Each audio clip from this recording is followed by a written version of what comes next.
What is going on, everybody? Happy 2021. Wow, this is my first interview starting the year, and I'm super excited because I have my friend, Mike Gelb, is the host of the Consumer VC podcast, and we're going to actually have a conversation about a topic that I'm hearing more of. Well, I just said hearing. That was weird. I'm hearing more of, and I am definitely excited because this is something that is applicable to pretty much any kind of consumer, whether you shop online, whether you shop offline, whether you live in America, whether you live abroad, whether you are into athleisure, whether you're into gadgets, it doesn't matter. Retail is something that is here.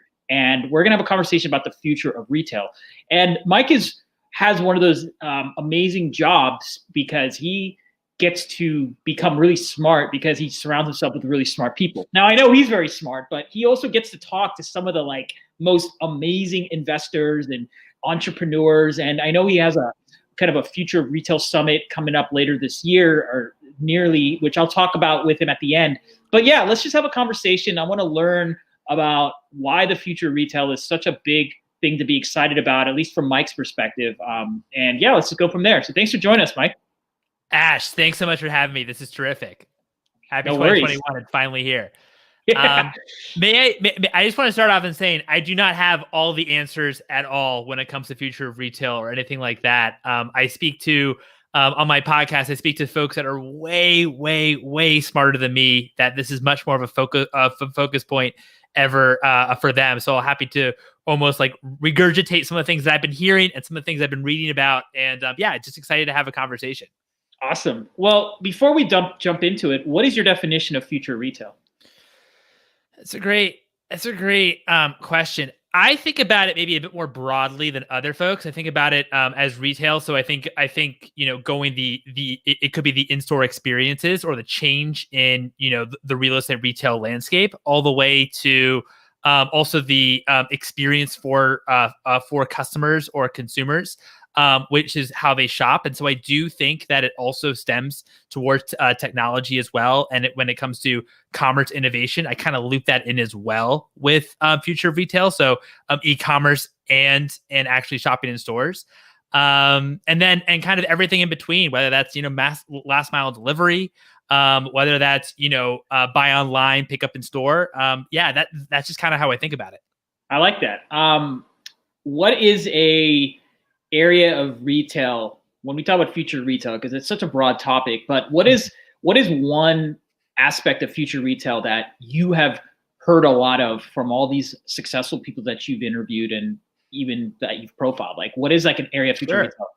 I think one area that I find very interesting is experiential retail. I think that I think that's a terminology that has been thrown around a lot. But how I think about it is breaking it down to the in-store experience and as well as the online experience. And so when I think about the in-store experience, is how are we using technology to, maybe that could be using technology in a way as touch screens to help try on a product or understand a product, or that could be a new way of advertising using digital for and to see that experience in store, and then online. It could also talk about or lead to the virtual store experience. And I think experience as well. That really also opens up a little bit in terms of gamifying retail as well, and that whole shopping experience. Like if you look over even like at some of the examples on the online part, what I think is, a very interesting company is Pinduoduo, which is a Chinese company. Oh, yeah. And I think they're like the most interesting company in the world. And thinking about, that experience on Pinduoduo it's not really search based. Like you don't actually go to Pinduoduo or they don't want you to go to Pinduoduo to actually search for products per se. It's more to scroll and to see what's out there. It's more of like a TikTok kind of experience, if you know what I mean. Like it's not really search based. And so that's how I think about the actual experience and kind of creating a whole new experience for the consumer, which I think is super exciting. So both very different lenses, the in-store and online experience, as that was a rant. No, that actually was very insightful because one thing that came to my mind when you talked about this is the theme of social commerce. And obviously TikTok has at least shown us in America the power of why social commerce could be big. I mean, there's allegedly, at least rumors, one of the reasons why Walmart and Oracle got in partnership with TikTok was because of the future of social commerce. And obviously this comes from China, and China has been crushing it on this topic of social commerce. What's your take on China and retail? Yeah, I mean, I think going back to when I think about social commerce, it's really interesting because I first of all think, and I actually point to my conversation I had on my show with Vincent Diallo and Joseph Satra from Interlace Ventures. Huge shout out to them because they kind of really got me thinking about this. Where when I think about social commerce, I think how we think about social commerce maybe in the U.S. is slightly different to how folks think about social commerce in China, using Pinduoduo as a case study over there. Whereas in the US, when you think about social commerce, I think about, influencers. I think about going online and how to actually use social or social media to help sell products, right? Whereas I think if you think about Pinduoduo and a case study on there, it's actually social. You're actually buying together. You're buying with people. It's not using, media as a form to actually could lead to the transaction. It's actually group buying as the social part. So I think that part is pretty interesting when it comes to social commerce. And yeah, it's more about and also gamifying that experience, which I think Pinduoduo has done, an incredible job of doing. You now are, playing games to pass time on Pinduoduo that lead you to shopping. It's just incredible. Yeah. What else in China are you really kind of interested in? Because offline we talked about why you're very bullish on China, which I agree, but I'm curious your take. Yeah, I think Singles Day was fascinating. I don't know if you're familiar with Singles Day. Why don't you share with the audience? Yeah. Yeah. So Singles Day was something that started a few years ago. I believe Alibaba started it, but it's a huge shopping day in China on November 11th. It's the Singles Day because 1-1-1-1, so all singles. And it's turned into quite a craze. And revenues this year were absolutely insane for there. So I think Singles Day is quite interesting. I also think though. They're just ahead in a lot of ways when it comes to future retail than the US. I went to China back in 2018 and I visited with KFC, and the executives at KFC were telling me how just thinking about food delivery, and I think that this is now due to COVID, this is accelerated for sure. Across the US and across the world. But this is 2018 before COVID. And they said that a lot of their revenues from KFC, fast food actually came from delivery.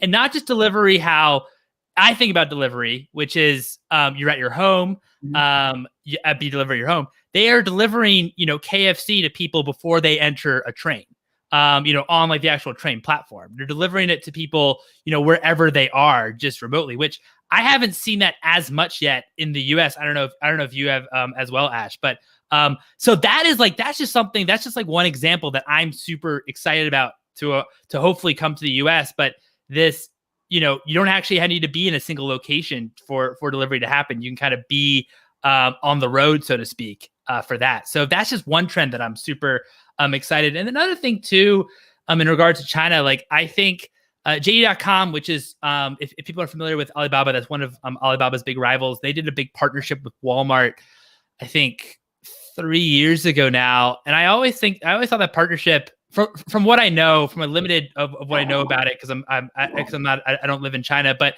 and I haven't experienced it. But I think this partnership of where you have a online platform, commerce platform like JD, but you have Walmart that has a lot of physical infrastructure and a lot of brick and mortar retail stores. This partnership of buy online and pick up in store, where you actually can go to Walmart and then pick up from JD. I think that partnership was pretty interesting. I'm interested to see if we see more of that, those types of partnerships with online platforms and e-commerce platforms are actually partnering with retails in order to kind of exercise buy online to keep pick up in store. So yeah, those are just a few of the trends I'm pretty interested in. That's great, man. And that's a really good education for people who aren't as aware of where China is with retail, and those examples alone, among others, are something that everyone should look into. I want to change the subject to at least one of my favorite topics, which is this, what I call the interaction of more offline kind of collaboration with retail. So I'll give you an example. Lululemon is one of my favorite brands, and I'm not wearing Lululemon, so it's not like, oh, Ash, you're just an influencer for them. I'm not. I have no affiliation with them, but I really like how they just keep breaking through from, crushing it with their store model to buying, a mirror to, trying to integrate more of a community feel. Do you feel that Lululemon is adopting a new kind of retail strategy, or are they just following a playbook that others are, in your opinion? No, I mean, I think Lululemon's pretty interesting. As I say this, as I'm wearing my Lululemon sweatpants, which is actually the only article of clothing I own from Lululemon. But boy, they are super comfortable. So I understand why you're such a fan of them. I think it's interesting on Lululemon because you're taking an apparel brand and you're almost back working it into exercising with Mirror. I think that was very interesting. Where you look at like a Peloton, for example, which still in-home workout, but now they're selling their own merchandise. So they're kind of going the other way. So yeah, I mean, I think that what Lululemon is really interesting in terms of how to actually get the customer in store. And also I think on this greater trend of wellness and maybe eating healthy or being healthy, now there really are in two massive categories. You have apparel, and now you also have workout equipment, and so I think, I don't know, I think it's really interesting how they done. I can't really comment in terms of if that was a good price on Mirror or not, but I think it's really interesting in terms of the strategy and the different categories they're trying to enter. Okay. Well, I want to shift the gears to another segment because I heard about you, or I should say I followed you, added you on LinkedIn because of your podcast, and you do a very good job. As someone who's done hundreds of interviews in my lifetime, I can say this with confidence that you're a very good interviewer and you're good at your craft. And I'm just curious, how did you get involved with the podcasting train? Because you've been doing it for a while. Before now, 2021 is probably the year of podcasts. Amazon just bought Foundry and Spotify keeps crushing it. And disclaimer, I have no affiliation with either company. And it's like podcast is here. I mean, Rogan, there's so much stuff that you can hear about the rise of podcasts, which we don't need to talk about. But I'm more curious, how did you catch it on earlier than most? Yeah, I would say, I don't know if I was super early. I started podcasting fall of 2019 or summer of 2019. I guess my interest was, I came from a bit of an audio background. Originally, I worked in music. So, related, I would say, to podcasting, but not quite the same. It really started off with my curiosity, and it really started off with wanting to understand venture capital.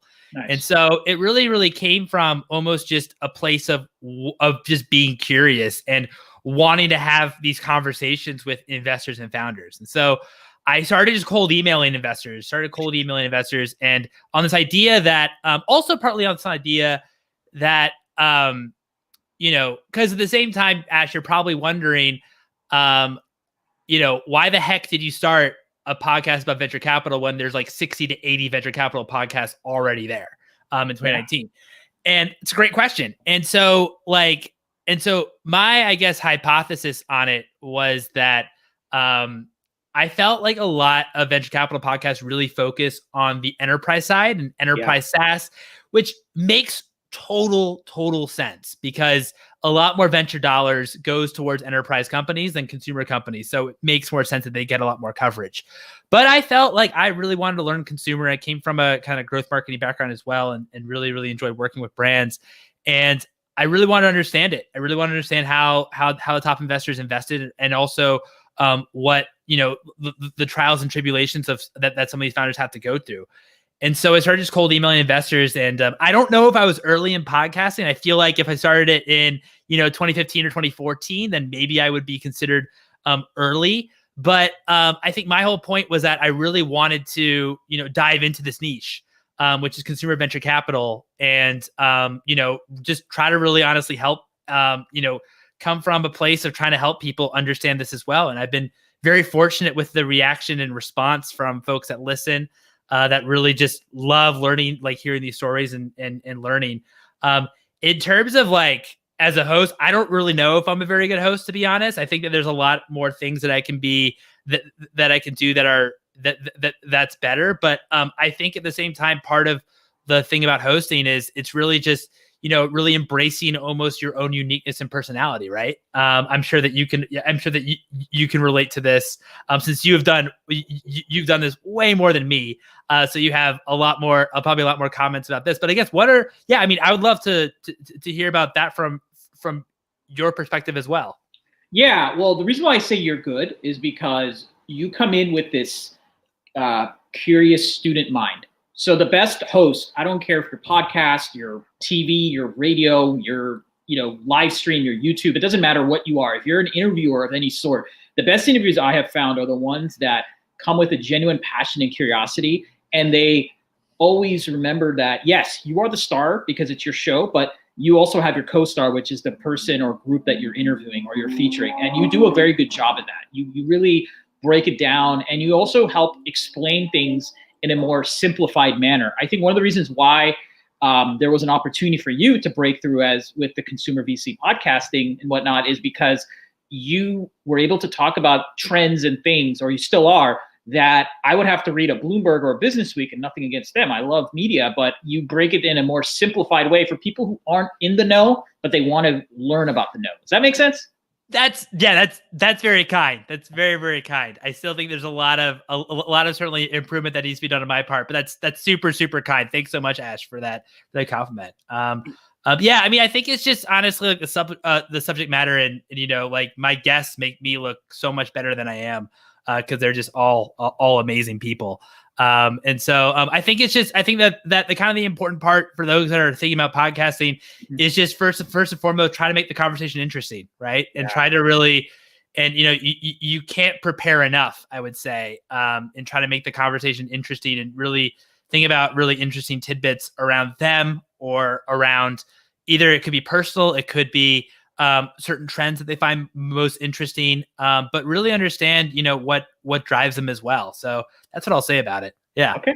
Nice. Well, before we end this interview, you have any information you want to share about your upcoming event? Sure. Yeah. So thanks so much. Thanks so much, Ash. So what happened last year in 2020, I did a summit called the Consumer VC Summit, which was in October. And that was about CPG specifically. That's consumer packaged goods. So we explored, these are consumables. So we explored the areas of food and beverage, beauty, personal care, cannabis, apparel, and femtech as it relates to physical products, not so much technology, SaaS products. And so I want to do another one, and I thought what could be really, really fun and really, really interesting was actually exploring this topic that I know that we're talking about, which is future of retail and also future of commerce. So I'm really excited. It's going to be 3 days. We're going to have, I think, around 14 or 15 panels. Nice. And so yeah, we have some amazing investors lined up. We're also, I think, as you alluded to, Ash, we're going to be exploring some of the innovation that's been happening in China. Really happy to have Deborah Weinswig on board. She's going to be she's the founder of CoreSight, which is a research group that focuses on the Chinese retail landscape. So she's going to be talking a lot about that subject. And I'm super excited because I get to learn. People that attend get to learn. So yeah, we're really looking forward to it. Some of the other topics we're going to be focusing on there are around headless commerce, experiential retail, both in store and online. Also on the brand side of things, if you are a brand, exploring how do you